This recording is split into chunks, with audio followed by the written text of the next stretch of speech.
ಈ ಸಾಲುಗಳು ಖಂಡಿತ ನಿಮ್ಗೆ ಇಷ್ಟ ಆಗೇ ಆಗುತ್ತೆ. ನಿಮ್ಗೆ ಇಷ್ಟ ಆದ್ಮೇಲೆ ನಿಮ್ಗೆ ಇಷ್ಟ ಆದವ್ರಿಗೆ ಕಳಿಸಿ. ನಿಮ್ಗೆ ಇಷ್ಟ ಆದವ್ರು ಯಾರು ಇಲ್ಲ ಅಂದ್ರೆ ನಿಮ್ ಸ್ಟೋರಿಗೆ ಹಾಕೊಳ್ಳಿ. ಯಾರಾದ್ರೂ ಇಷ್ಟ ಆಗಿರೋರು ಹೇಳ್ಕೊಂಡ್ರು ಹೇಳ್ಕೋಬಹುದು.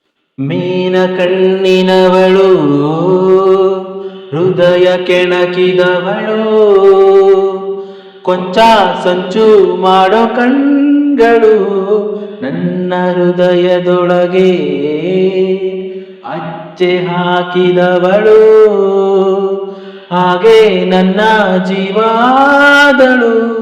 ಮರುಭೂಮಿಯಲ್ಲಿ ಸೋನೆ ಬಂದಂತೆ ಮನದೊಳಗೆ ದಿನ ಪೂರ ಬರುತ್ತಾಳೆ, ಎದೆಯಲ್ಲಿ ಉಸಿರು ಇರುವಂತೆ ಕೊನೆವರೆಗೂ ಉಸಿರಾಗಿ ಇರುತ್ತಾಳೆ. ನನ್ನ ಜೀವ ಅವಳಲ್ಲವೇ, ಊರ್ವಶಿ ರಂಬೆ ಮೇನಕೆಗೂ ಸುಂದರಿ ನೀನೇ ನೀನೇ ಕಣೆ. ಕವಿರತ್ನ ಕಾಳಿದಾಸನಂತೆ ಹೊಗಳುವ ಬಂಟ ನಾನೇ ಕಣೆ. ಲೈಕ್ ಮಾಡಿ, ಶೇರ್ ಮಾಡಿ, ಫಾಲೋ ಮಾಡಿ, ಖುಷಿಯಾಗಿರಿ.